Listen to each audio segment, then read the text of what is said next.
Hello. Good morning, good afternoon, good evening, everyone. Nice to see you. Nice to see you again, or nice to see you for the first time. So welcome, welcome, welcome. So I am Super from Macmillan Education. So today I'm going to be your host. So very glad to be here again with you for this Macmillan Education Asia 2022 Spring Webinar Series. So I am now based in Shanghai and saying hello from Shanghai, China. So let me know in the chat box where you're watching this session from. Feel free, to let me know where you're based at and how's everything going in your place.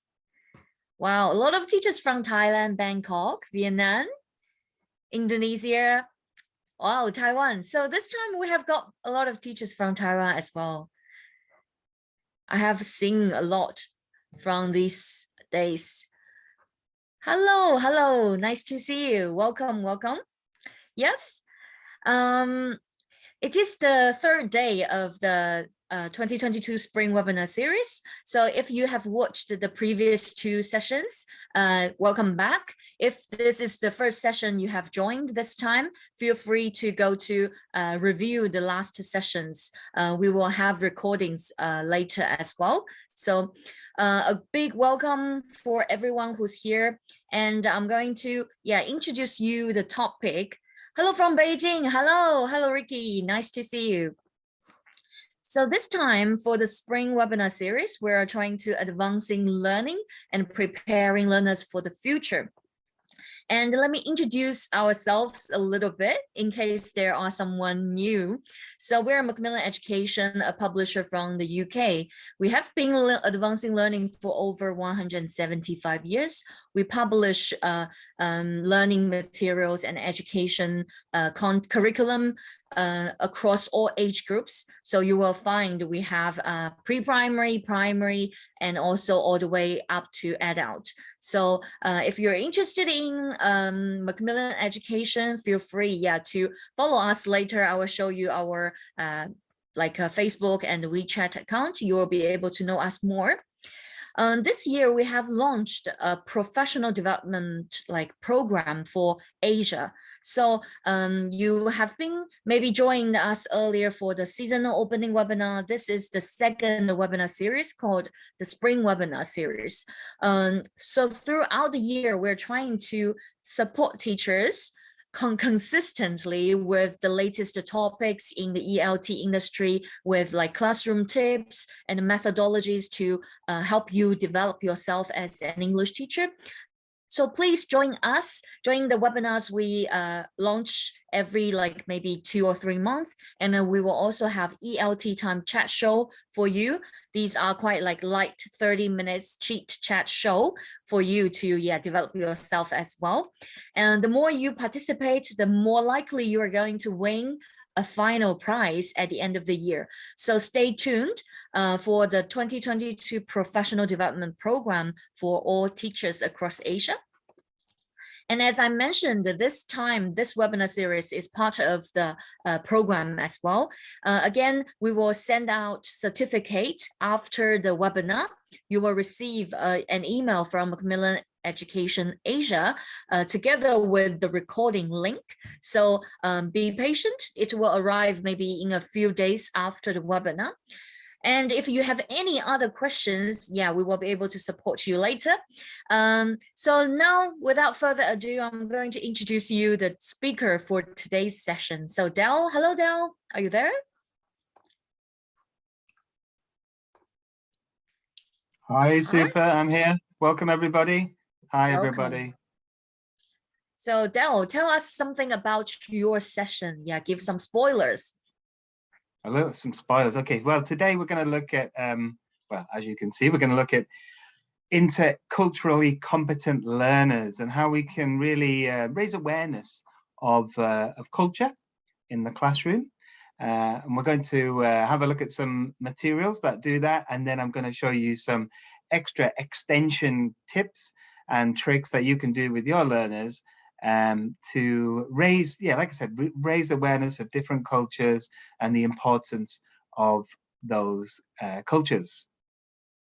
Yes, so So I can hopefully, tell you that Dell's session is going to be really, really, really interesting. I Personally, hope so. I am really looking forward to the content in your session. So without taking up too much of your time, I'm just going to remind everyone that we will have a quick Q&A session at the end. So feel free to ask questions in the chat box or using the Q&A functionality from Zoom to raise up your questions. So I will come back with your questions with Dell at the end, okay? So now the stage is yours, Dell. Do apologize, my phone just went off, so I'm sorry about that. Okay, I'm going to share my screen. Yeah, please. Can you just confirm that you can see everything? We got all that, yeah? You can see my screen okay?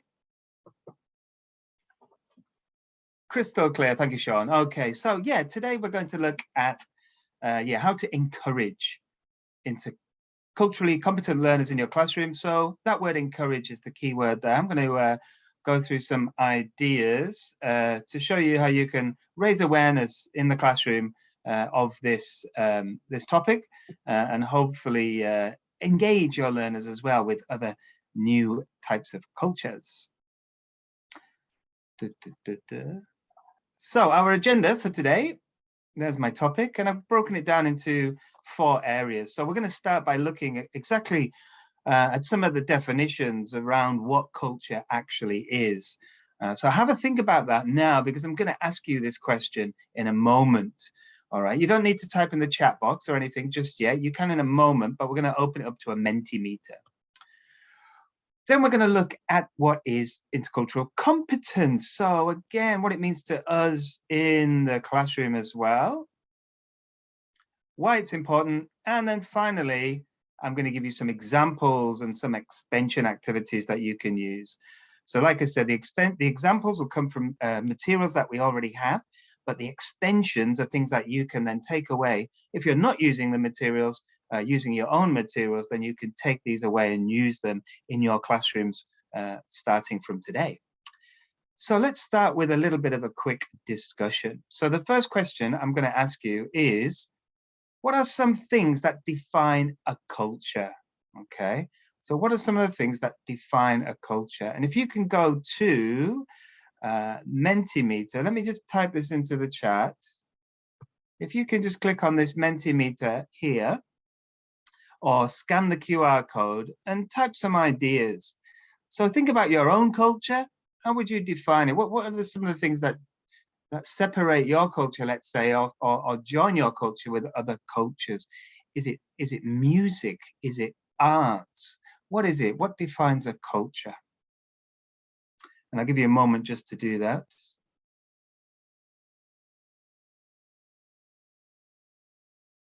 And we'll see your ideas coming up, hopefully, in a moment. So you can type them into the chat box if you want to, like Dewaka has just done and said dress, that's nice. Or if you can add them to this nice word cloud, we'll see how we get on.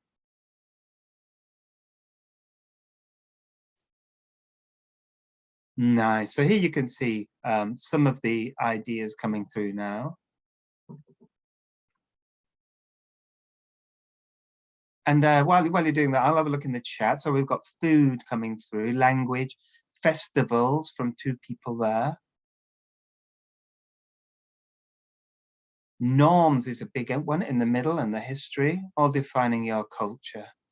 We've got belief and beliefs a couple of times. Attitudes, way of life. Okay, these are really nice. Okay, so I do want to get you kind of thinking. You can keep putting your, I like that word, crystallize, that's nice. Keep putting your ideas in. I'll just leave this open for another 30 seconds.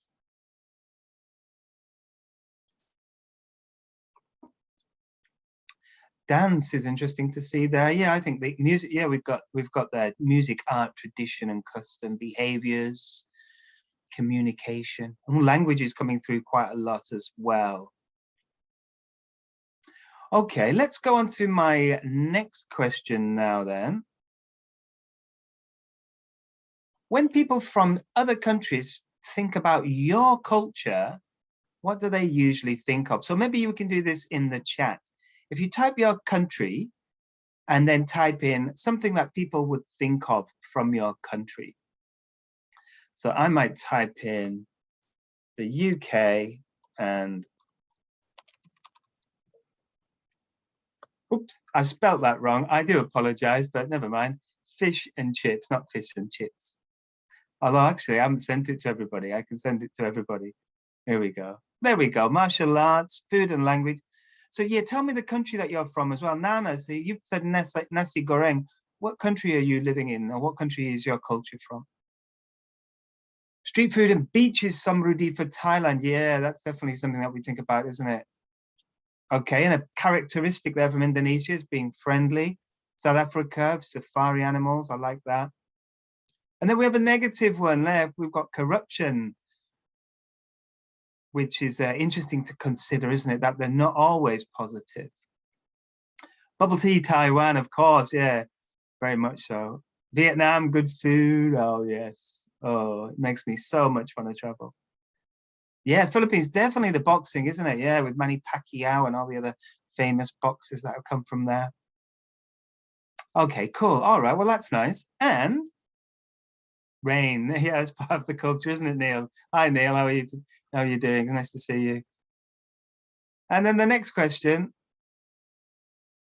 has a cultural difference, so a difference between your culture and somebody else's culture, has it caused any problems for you? Now, it don't have to be major problems, it could be a misunderstanding, but have you ever had this problem?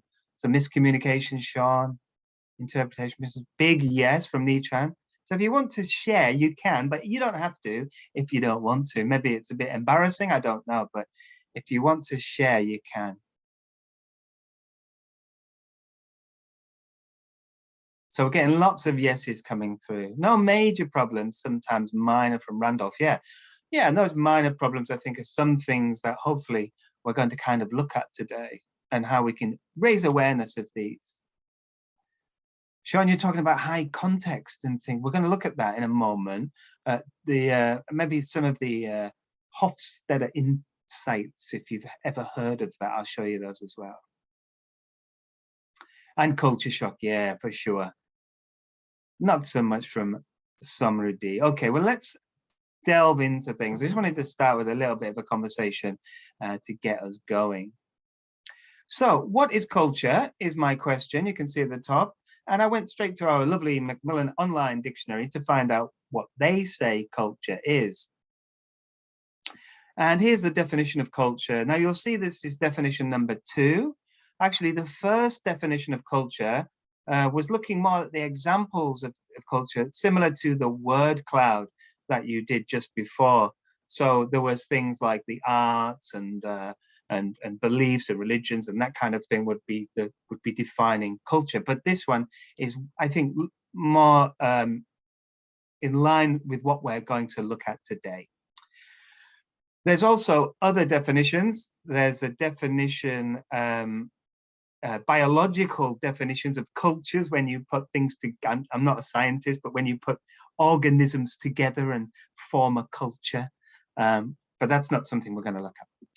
We're going to look at these. So a set of ideas and beliefs. Now, what's interesting about these definitions and the example sentences is there's nothing here about countries or nationalities. They're talking here about corporate cultures, organizations. So it's kind of to do with organizations and business. I kind of think this is interesting why they've done this. And they may have done this to avoid any stereotypes that can be sometimes confusing and dangerous to include if we start thinking of nationalities at this stage of having different cultures. And I've got another example from The Godfather. So this chap I'm going to introduce you to now, his name is Hert Hofstadter. I hope I've pronounced that correctly. If we have any Dutch people in the audience today. Geert Hofstede is a Dutch social psychologist, and he's best known for pioneering research on cross-cultural groups and organizations. And his definition of culture is this.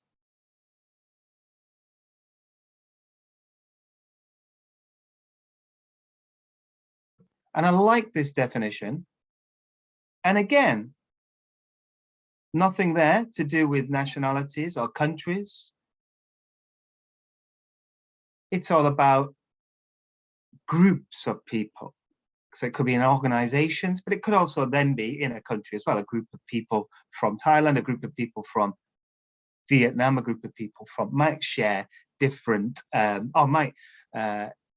share different traits or different ideas or different ways of thinking or different music or different clothing, that kind of thing. But what this says to me is that we're not born with a culture. Okay, we can learn a culture. So I think that when you live in a country for a certain amount of time, a culture will imprint upon you. So there's certain parts of me that would be uniquely from uniquely part of the UK and mixed with the culture within the UK, and then within the community that I lived in within the UK.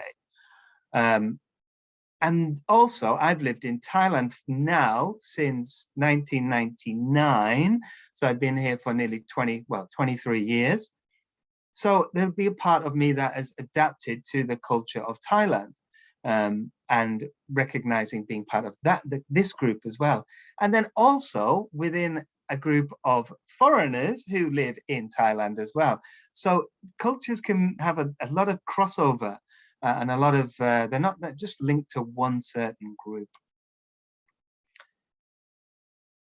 Another way of looking at culture is to think of it as an onion. All right, so here's my onion. And we have layers of culture, another way of describing what culture is. And we can describe our culture through symbols. All right, so if I show you some symbols, you can tell me what culture I'm describing. All right, it should be very apparent straight away. So what's the culture recognized by these symbols?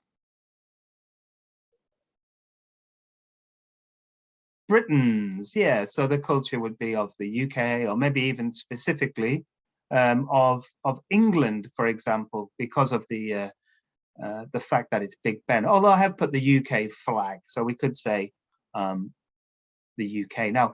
But I imagine if I had friends here who are Scottish and Welsh, they might disagree with me and say, actually, I disagree that fish and chips, it should be something, else. It's fine. But let's keep it as the UK just for this example. Now, in the inner layers, we've got symbols on the outer layers. In the inner layers, we've got heroes. Now, if you think about me in the UK, what do you think of some of the heroes, let's say, that might be from the UK? You got any ideas? Real life public figures. Robin Hood, that's a nice one, Chin. I like that. It might be statesmen, athletes, it might be company founders, it might be people. We've got Darwin, we've got Churchill, Winston there, yeah. Harry Potter's there as well, and Mr. Bean. Okay, well, let's have a quick look. I put down Winston Churchill, so some people are right there.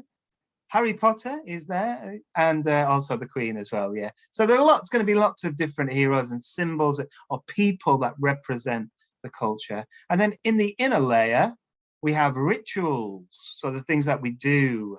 And what kind of rituals does anybody know is associated with the UK? Here we're getting a bit more deeper, aren't we, into it, as we get into the inner circle. Afternoon tea parties, yeah. It's similar to afternoon tea. Morris dancing is nice. I like that. I've got a similar one to afternoon tea, but maybe this reflects me more than the other people within my community. So I've got bonfire night. Anybody from the UK will know what bonfire night is. It's a night when we there's a ritual of burning what we call an effigy of Guy Fawkes. Guy Fawkes tried to blow up the Houses of Parliament. We've got the pub. People love to go to the pub. And we've got sorry. So I included some language. A ritual of us is to say sorry for everything, regardless of whether we're sorry or not. It's a common thing for British people to say sorry all the time. Yeah, and the cheese rolling down the hill. These are kind of rituals. Football as well, going to the football, that kind of thing. So something like this, these layers will all form our values of who we are as a culture. And I like this kind of analogy of an onion, of peeling away the layers to find out what's really true inside and what our values are. And I think this is something that you could do with your learners. You could give them an onion, not a real onion, but a diagram like this, and get them to identify the same kind of symbols, heroes, and rituals that form the values of them and what they think their culture is. If you have a monolingual class, you could do this in groups. You could get them to do a discussion about it and have a little debate. If you have multilingual classes, then they can compare each other's cultures as well. It's kind of a nice little activity for you to do with your students. You could also have it as a class culture, couldn't you? What are the symbols in your class? Who are the heroes in your class? What are the rituals, and what are the key values then of the class that you're teaching? There's lots of things that you can do with this kind of activity. Now we move away from culture in itself to more intercultural competencies, which is what we're going to talk about today. And I've got a really nice quote for you, and I'd like you to have a look at this quote and think about the words that are missing. And if you'd like to, in the chat, can you write the words that are missing into the chat?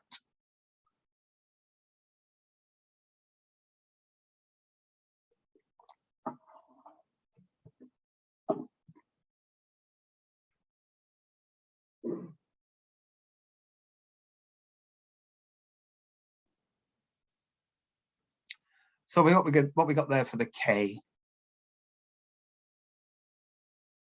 Summary, very good, is the correct answer. Knowledge, yes. So develop target knowledge. What else? Good guess with social. Thank you very much. Unfortunately, I can't read out your name, but you are correct with skills. Sulin, obviously, as well. What else? Abilities, attitudes, need, tran. You've got that one right, yeah. That lead to visible behavior and communication is the correct answer from Sean Patrick. That about effective, appropriate in interactions. Yeah, and Chukun Luang Ha, thank you so much. Yeah, and I like this definition. I adapted it very slightly from Sabine Macmillan, and the link's there. And as I super said, we'll be sharing the PowerPoints with you. So if you want to click on those links later on, you can do. So the idea that we're building knowledge, skills, and attitudes in order for people to be able to become better at communicating with people from other cultures, because sometimes there can be a breakdown in communication because of language, but also because of intercultural aspects. So my ideas of what intercultural competence is, there we have the knowledge, which was mentioned in the last one, the skills, and the attitudes. So this is just building upon that quote that we talked about. I'll let you have a quick read of that. And while you read that, I just want to make the point that today we are looking at these two key areas of knowledge and attitudes. Skills, I think we could develop in a classroom. If the classroom is multilingual, then we could definitely do that. However, in a monolingual classroom, it's going to be a challenge to be able to really develop skills. And I think that's something that we develop very, very quickly when we actually go to the community that we're hopefully trying to work with. So if you're going to study abroad, for example, when you get to that country, you might be aware of you might have the knowledge and the attitudes, but you need to put that into practice. And that's when it really, really comes together. So today we're going to be looking at knowledge and attitudes and how we can increase this with our learners. So I'm going to go back to this question. Has a cultural difference ever caused any problems for you?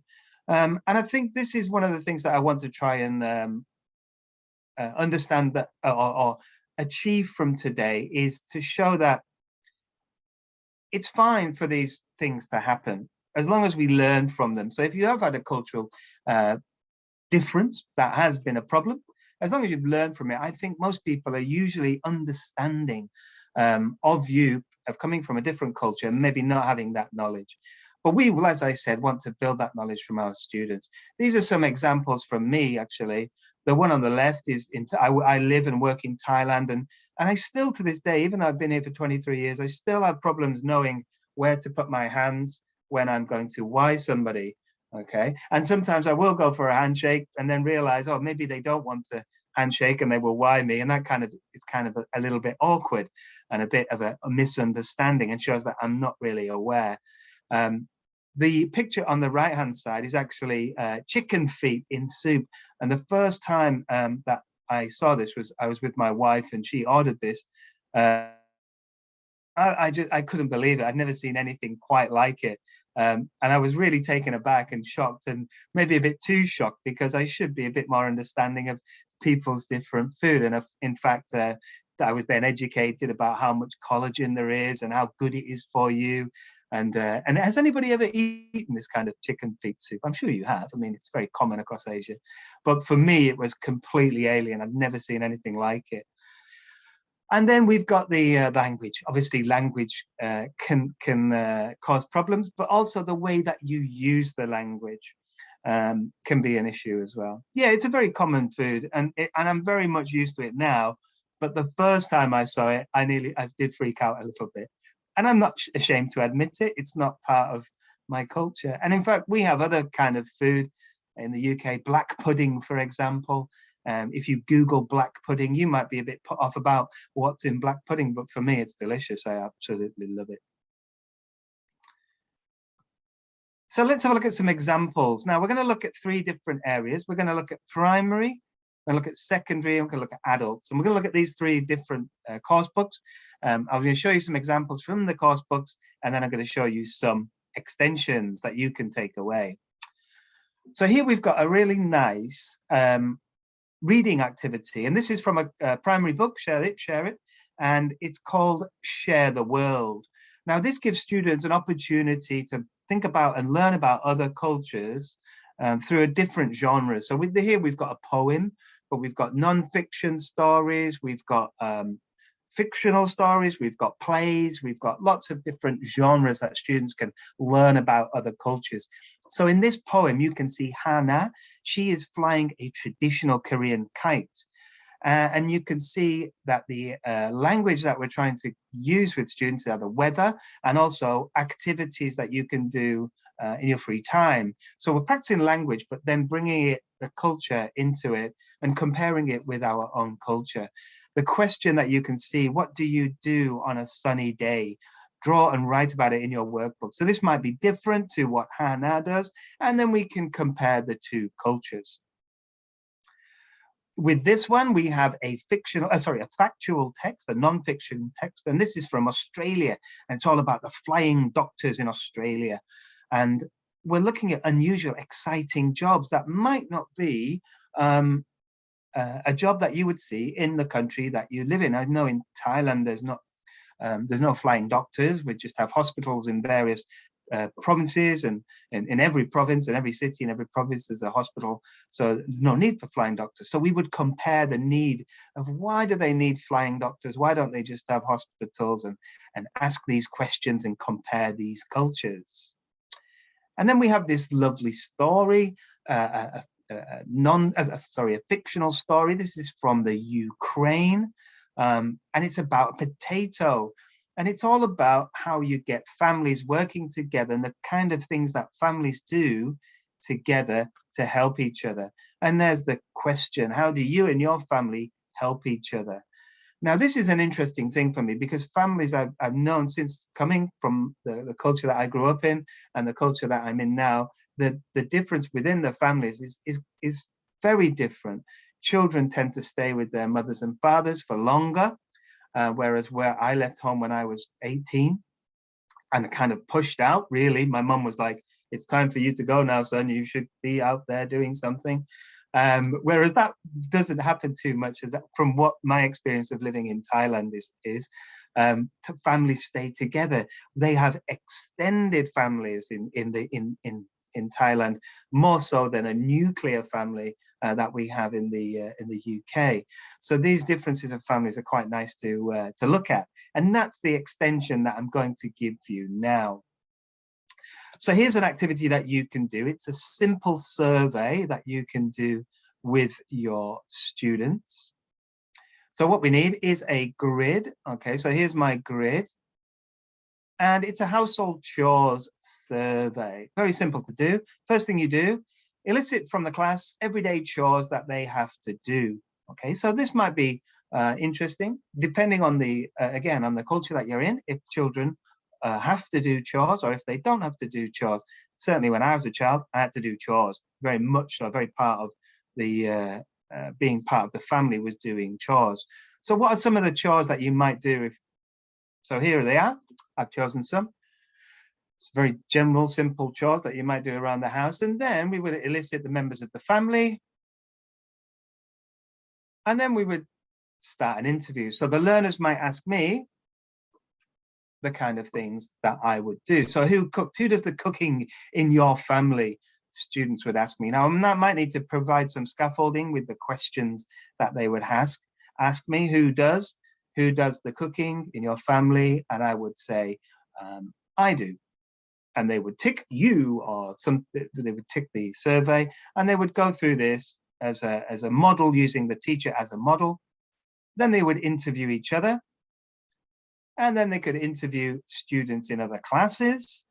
And even you could then open this out. If you have a if you have a network of schools, then you could maybe reach out to other schools and students from other schools.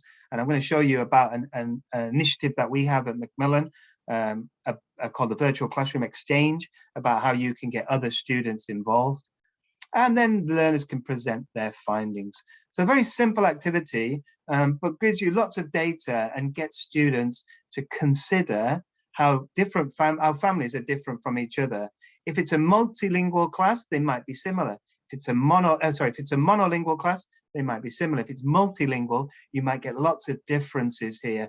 It might be like children do not do any chores in this culture, but in some cultures they have to do everything. And then within the monolingual cultures, you might have differences from province to province as well. Another thing that you can do with Share the World is we have these lovely festival lessons, or those same festival ideas. People mention festivals in what defines a culture, and this jumped out at me, project work that you could do. So I pulled out some posters off the internet of intercultural festivals, and it got me thinking about different projects that you could do around this. So I decided to think about a food festival. What flags can you see here? You can see the UK, we've done that one. Should be easy for the next one. What are the flags? What countries are represented?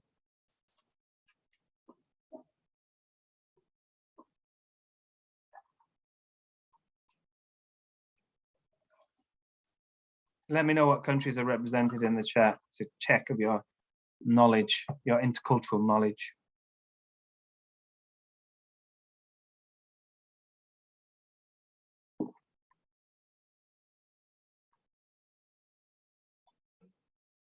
Thailand, we've definitely got, yep, Thailand's there. Indonesia, and what's the other one? They look the same, but they're upside down. One of them's upside down, or the other one's upside down. It's not Singapore. Poland is correct. Yes, good answer. So, for International Food Festival, UK, we already said, probably the national dish, actually the national dish, I looked on the internet, is fish and chips. Thailand, what's the national dish? National dish of Thailand is Pad Thai is correct. National dish of, this one is Poland. National dish of Poland. Any Polish people in? Goulash, nearly. It's pierogi or bigos. There's also bigos as well, but I chose pierogi. And then national dish of Indonesia. Someone actually mentioned it before in the chat earlier. Nasi goreng is correct, yes. So children can create these lovely posters, come up, do some research, find out more about the countries, and then do a little bit of writing about the dishes that they're doing, that they've chosen. They can choose any country that they like, and come up with these nice posters. And then I've got a box here where I would maybe make this poster, put it on the wall, and then children can walk around and put a tick next to the food that they would most like to try. Okay, which food would they most like to try? All right, so let's have a look. So we got 1, 2, 3, and 4. Which food would you most like to have for your dinner this evening? All right, I know what I'm going for. I haven't had it for a while. I'm going for number 1. Couple of fish and chips, couple of pad thais, couple of nasi gorengs. Nobody wants the pierogi. Oh, I like pierogi. It's good. Oh, there we go. We got a pierogi. Thank you. Very nice. So this is something that very simple that you can do to bring the culture into the classroom. Other things that you can do with young learners is you'll see at the start of the lesson or at the end of the lesson, we often have these routines where children will touch something on the wall, like they can see here, dance, and they do a little dance, and then they're allowed to go into the lesson. Or they can get a hug from the teacher, a handshake. You've seen this before, I'm sure. Well, this is an adaptation. What you can do is have them do greetings. You can teach them this in a lesson beforehand. So in Thailand, people why. So if you're not in Thailand, you can teach them that this is what people do in Thailand. And in the next lesson, I want you to why, okay? I want you to why. Or you might think about other ways that people greet. You might have teach them the language of hello in a certain language and have them do that. And there's lots of other things you can do. Before they enter the classroom, they do a little bit of research and they have to give you something, okay? They have to tell you something about the country that they've researched. And the options are up to you about how you want to do this. But it's a nice way of getting them to research something and come to the lesson with something. Exactly. So you could teach that to your Thai students, what Putan Pan has just said, and then your Thai or your Indonesian students can have different ways. Indonesians, when they shake hands, you can correct me if I'm wrong, and then they bring it to their hearts, and this is a nice way of saying hello. So you could teach them all of these ways and then have them do that at the start of the lesson, rather than the traditional or the other ideas that we've seen before. Let's move on to secondary students now. Secondary book I'm going to look at is Gateway to the World. Now you can tell by the title, Gateway to the World, that there's going to be lots of cultural ideas in this book already included. It's really, really thorough in that respect. So I'll just show you quickly. So here we've got a lesson on plurilingualism. So it's about language. And here we've got a nice little activity to introduce students to other ways of saying hello. We can match now this to the country and then match it to the language. And then ask some questions to get students involved and engaged in the language. We also have these nice little culture exchange boxes where we focus deep down into different cultures. This one's, again, I mentioned earlier about saying sorry, about how people in Britain like to say sorry all the time, even if it's not their fault. If you bump into them, they would say sorry to you, rather than you saying sorry to them. And it will teach the students about this.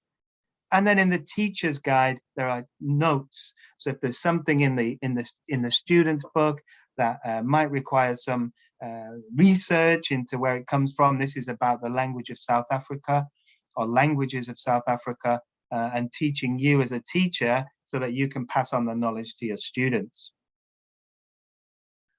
We also have this really cool virtual classroom exchange. So I mentioned about connecting students outside of the classroom with other students. So what we've got is this unique feature from Gateway to the World.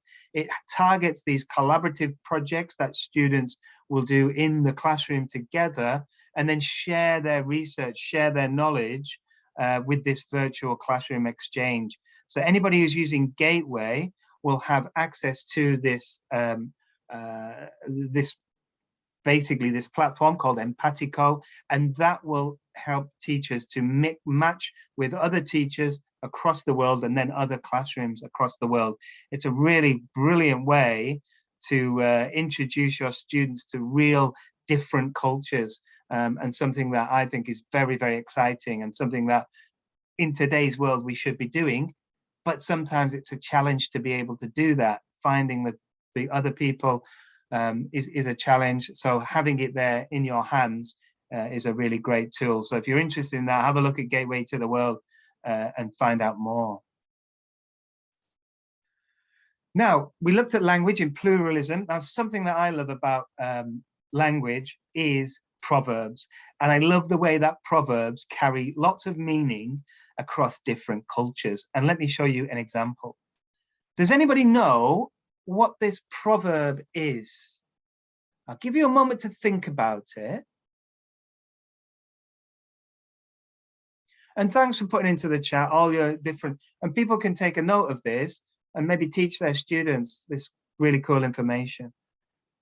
But let's have a look at these language now, these proverbs. Now, if you're Thai, you might know this proverb. This is a very famous, very good, Chin Chua. You're very, very strong, yes.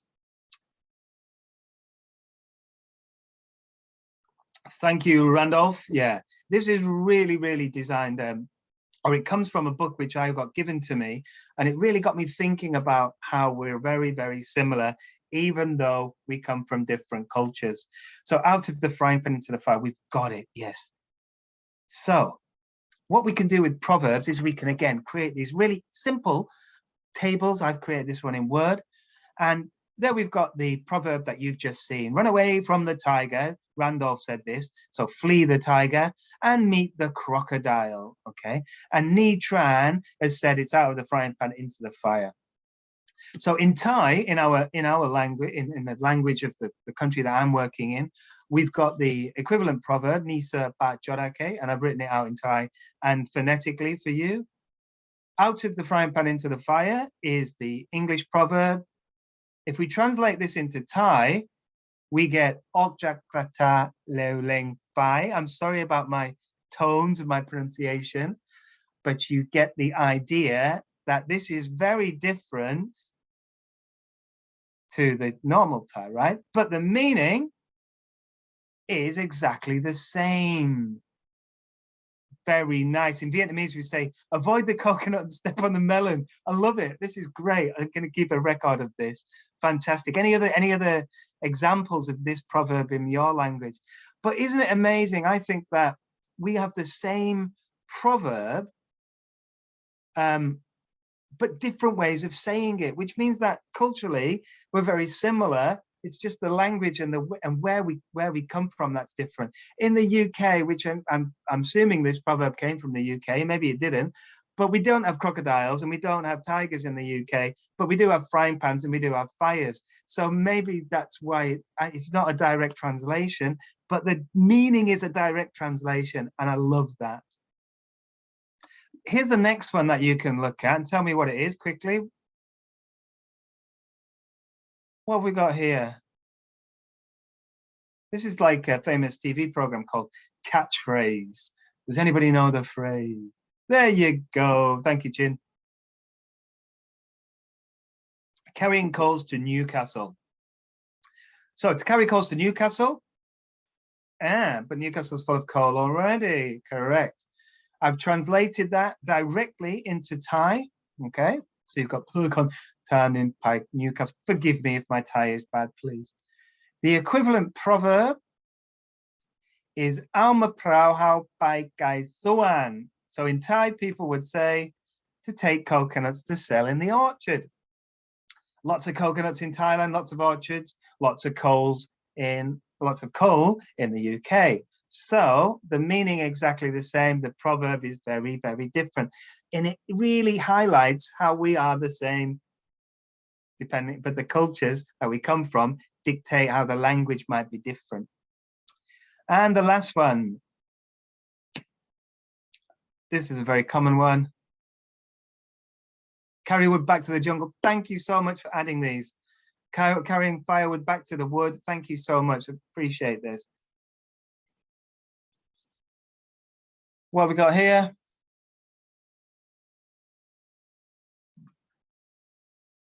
This is a very common one. I'm sure you've got this. Thank you, Sarah. Yeah, when the cat's away, the mice will play. Translate that into Thai. Thank you, Samruddhi. Let's see if is that correct? Meow. I think so. Anyway, thank you. Meow Mayu Nurareng. When the cat's away, the mice will rejoice. So a little bit of difference, isn't it? We've got rejoice here and we've got play here. So rejoice is a feeling that you have, right? Play is a verb to do something. So there is a little bit of difference in the actual proverbs, but the meaning is pretty much the same. But that might be something to consider, that you could, especially with higher level learners, you might think about those two differences. What's the difference between play and rejoice? And get your students to consider that. So play with the language, and you can use this very easily.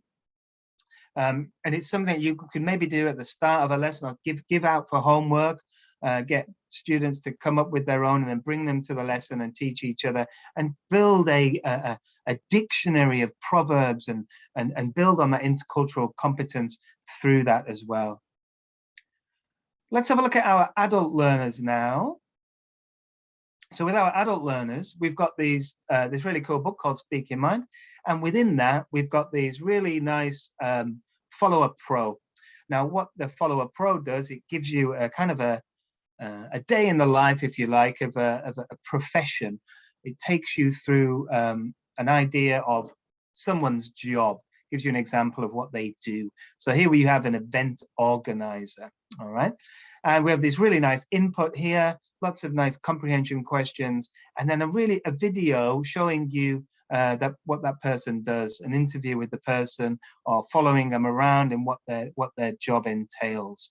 So as a student, you really get to see what might be the differences with an event organizer in, say, London, than an event organizer in their country that they're in, whether you be in Thailand or Vietnam or Korea or Indonesia, Taiwan.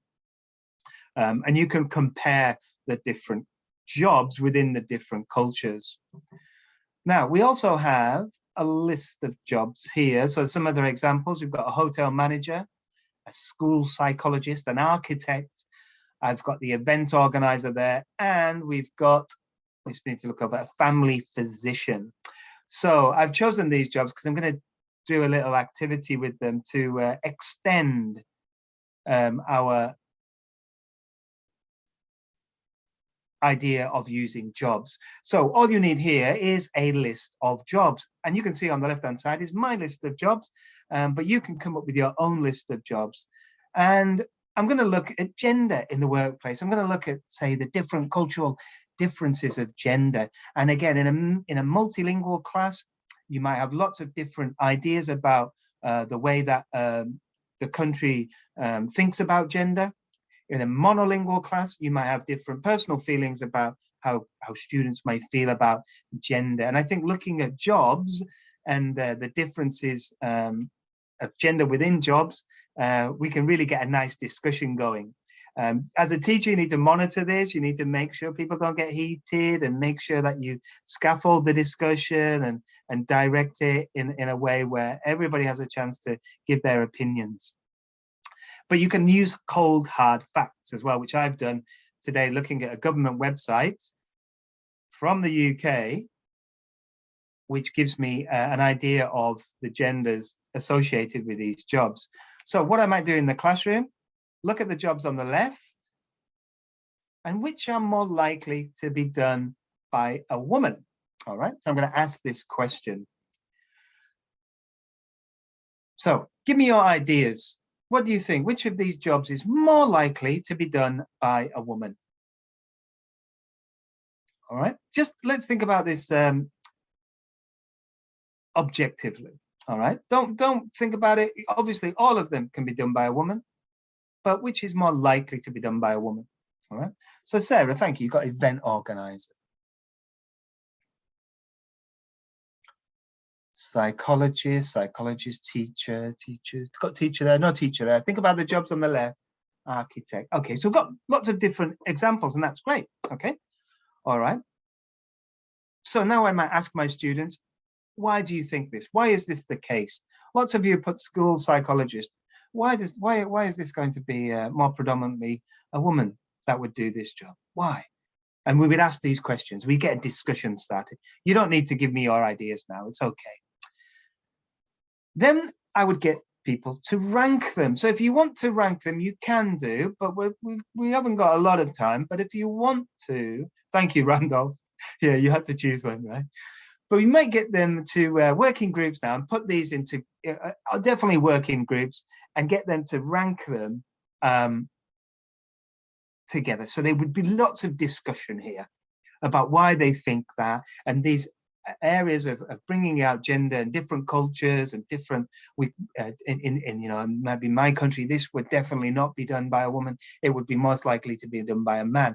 And you might want to be, I've been quite not vague, but some jobs is predominantly done by women and some jobs are predominantly done by men in all countries, but I've tried to mix this up a little bit and come up with different examples. So Kian, thank you for 2, 10, 8, 6. Now, what I get them to do is work together, maybe in pairs, and then with their pairs, work out into groups, work out into bigger groups, and then see if we can come up with a class ranking, see if we can come up with a consensus. And then I would get them to check their answers. Now, I'm checking these answers are all from a UK government website that I've looked at, and they've been ranked from data that has been received from the workplace. They're not my ideas. There are objective, true data that I've received. And here they are.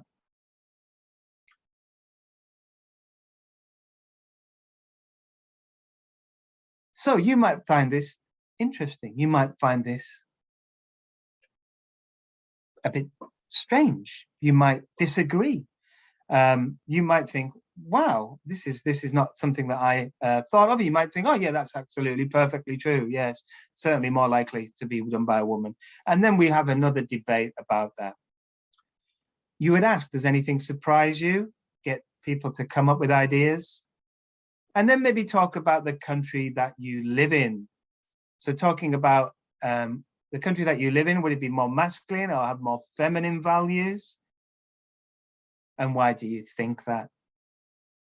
So, big Randolph, see, that's what I'm saying. I got this from the UK, and I would specify to my students, this is from the UK, data from the UK government website, nothing to do with my feelings. It's all objective and true data.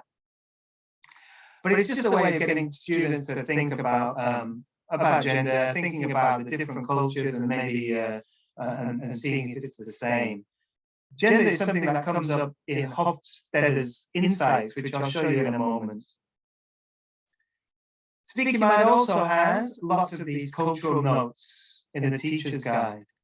These culture notes are really useful for you as a teacher to learn more about the cultures, and also you can give them to your students as well to help them understand about different cultures. And as an activity, my voice is echoing, yeah? How is it now? I'll keep talking, and if you can tell me, is it still echoing? Do I still sound like I'm in a cave? Still echoing? Okay, let me switch off my...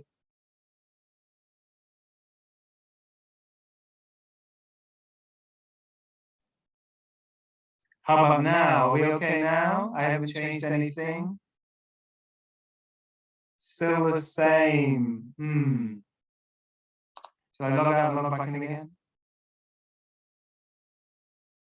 Okay, let me try something. I'm just going to go out and come back in again. No, I haven't changed anything. I haven't touched anything. So I don't know what's going on. Let me go out and come back in again.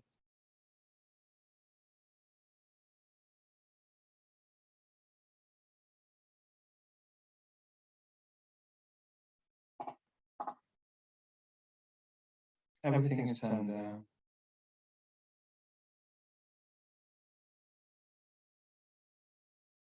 Give me 2 seconds.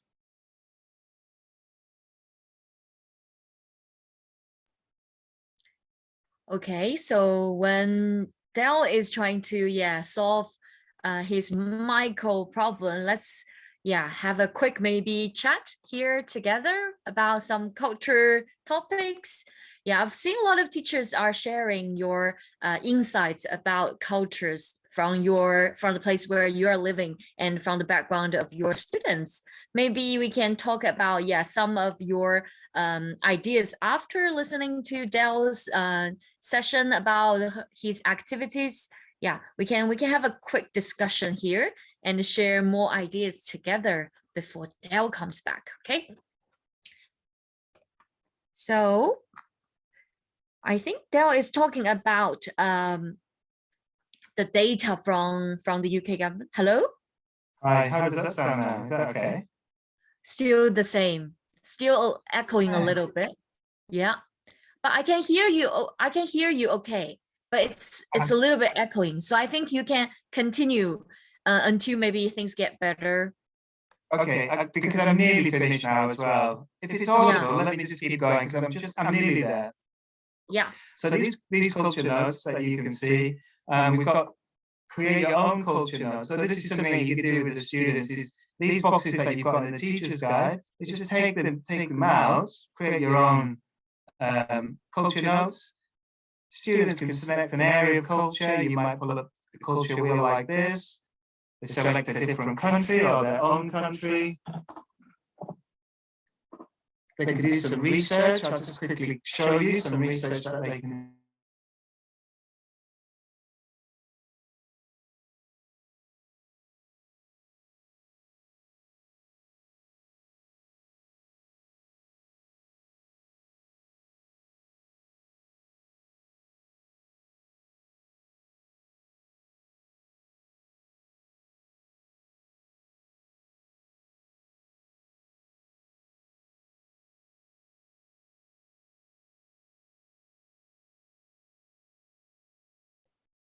Hello, Dell. Are you still there? Maybe, Dell has something going on with his laptop. Let's try to wait until he comes back. Probably there's something wrong with the machine, with the laptop. Hello, welcome back. Hi, I'm back again. Wow, your voice is back as well. So come on. Okay, good. All right. Okay, let's try again. Oh, no worries. Okay, let me just click on this again. I think maybe it was the internet. I'm not sure. I'm not sure what happened, but let's see if this works now. Anyway, go to basically do some research, means go to the Hofstede Insights website, which I'm trying to pull up, but it's not letting me. Let's see if I can get it here.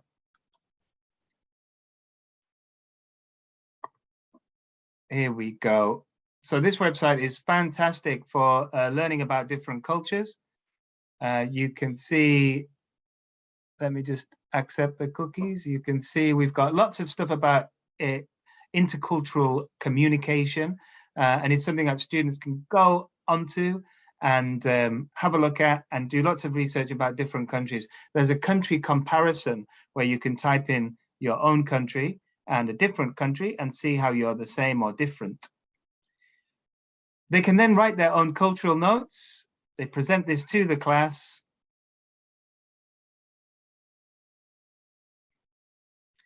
And then you can keep a classroom album of these cultural notes and separate them by country. So you can keep coming back to them in future. And then you repeat, do it again for homework another time. Now, that brings me kind of to the end of my presentation today. I would have been on time if it hadn't been for the challenges of the internet. That's the first time it's happened, I think, for me in a couple of years where the internet has gone out, and it's right on the cusp of us moving from online to face as well. So it's strange that it's done that now. So I'd like to have a Q&A now. So let me have a look and see if there's any questions that I need to answer. While I do the Q&A, I would be very glad if you can complete the survey that we have here. You can scan the code in there, and I think maybe Daisy will put it into the chat, the QR code for the survey. Thanks, Daisy. Yes, so I have come back with one question from teacher Sean Patrick Kahn. Yeah, he's been very active today. Thank you for your question.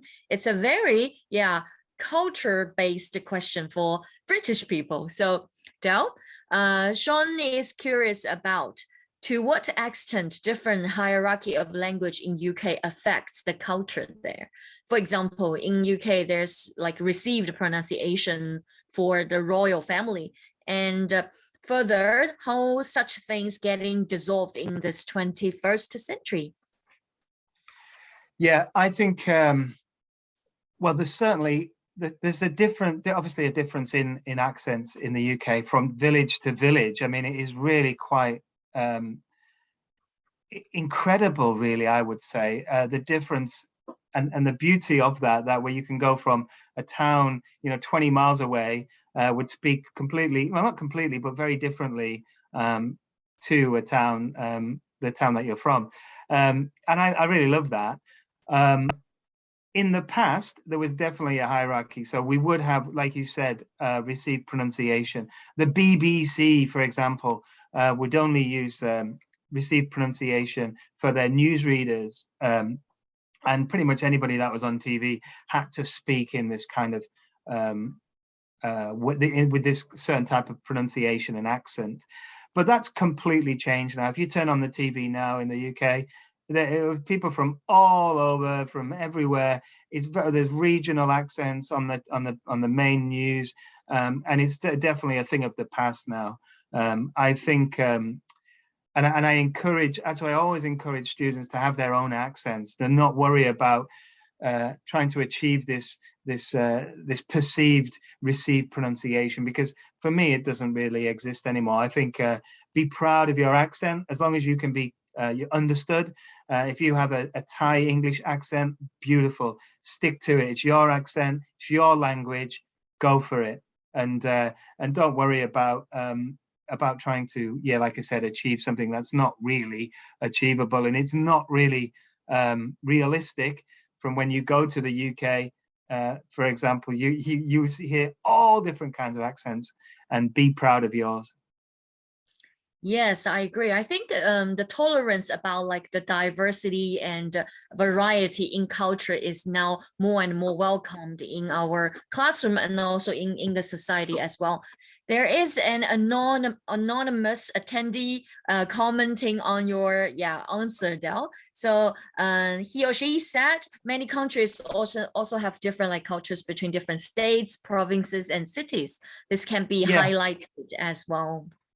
Absolutely. And I'll give you an example of this. I went back to the UK in April, and it was really great. I went back with my wife and my daughter, who are both Thai, and we went to the north of England to a small town called Dalton-in-Furness to visit my old mother. And we had about a week there. And we were walking around in the town, and everybody in the town, whether you know them or not, we obviously didn't know anybody. When you walk past them, they always say, hi, hello, how are you? It's a nice day, isn't it? Oh, it's not so nice today. Weather's a bit cold. Oh, what you do, and they would have not a conversation, but there would be an interaction, a spoken interaction, a look in the eyes. Hey, how are you? good, nice to meet you, that kind of idea, just a very short interaction. Go to the south, or I say go to the south. I went to the south, but to kind of a small town called Marlow I think it's in Hertfordshire, I think. I can't remember. It was near the airport, near Heathrow Airport. And I got up in the morning, went for a walk around the town, walked past someone in the morning. Hi, how are you? Nothing. Completely blanked me. And I was like, what? So I tried the next person. Hi, nice day, isn't it?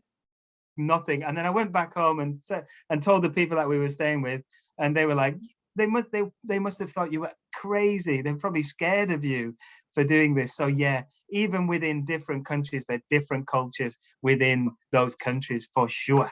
And that's what's beautiful about this. But I think you need to make people aware of that. Yes, I think, yeah, the role of like English teachers, because there are always a lot of culture factors, culture like elements in our English class. And I think as English teachers, we have like a role to play in that kind of thing. So it's great. It's the beauty of our class as well. And there's another question from teacher Casey. So teacher Casey asked, as a teacher in a content subject, not an English language teacher, could you please give some suggestions for encouraging like culture in the class? Absolutely. I think, I mean, we have lessons in most of our materials now, CLIL lessons, content language integrated learning, and they're all about culture. The culture comes into it as one of the 4 C's of CLIL, is culture and developing the awareness of cultures within the different subjects as well. I'm thinking of like even when I think about maths, I wasn't particularly good at maths, but I was taught maths in a certain way, and I didn't know there are other ways to learn maths, right? So there's the Singaporean method of maths, which you use in our Max Math series, right? And it's a whole new way of learning, and that for me was fascinating. So I think just looking at simple things like that, of if you're teaching maths, try and look at another way of doing it as they would do in a different culture, and maybe introduce that and those kind of ideas. Obviously, things with like social studies and stuff, it's full of culture and comparison with different cultures and the negative and positive aspects of that as well. So yeah, there's lots of things that you can do, even teaching a content subject. I remember that very famous BBC documentary, like a series, which is like a Chinese math teachers teaching math in the UK. So it's like a completely different methodology of teaching mathematics, but it created a very different like a classroom for the students. So maybe adding a little bit different like a culture thing into the math class would be a good idea as well. Yes. Why not? So that's all for, I think I just got one more question. This is a suggestion, not a question. So yeah, that's all the questions we have got so far. Thank you very much, Del, for your brilliant sessions about culture and your answers to the questions. My pleasure. Thank you all very much for your attendance and participating in the chat. And we'll see you again soon. Keep an eye out. In June, we will have an ELT time coming, all about digital teaching skills. So please look out for that. If you follow us on Facebook or WeChat, you will get notice of that. So we'll see you again, hopefully in June for that. Thank you very much. Take care. And also, please, yes, survey this QR code on this page to submit your feedback. We would like to hear from you about your evaluation, your feedback, and your advice for our future training to help us improve as well. Yeah, and don't forget to follow us on Facebook and WeChat if you want to stay tuned to the upcoming webinars and events. So we look forward to seeing you very soon. Have a good night. Bye-bye. Thank you very much. Thank you for your time. Bye-bye.